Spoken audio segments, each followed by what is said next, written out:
మూతల దండ కోరు వీరి పేరే.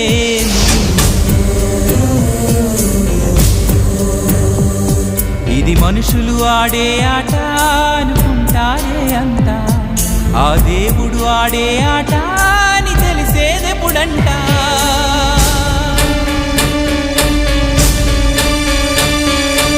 అయ్యో ఈ ఆటకి అంతే లేదుగా, అయినా లోకానికి అలుపే రాదుగా.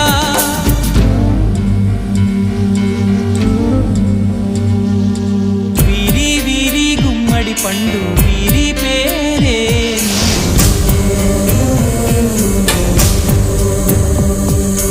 దాగుడు మూతల దండ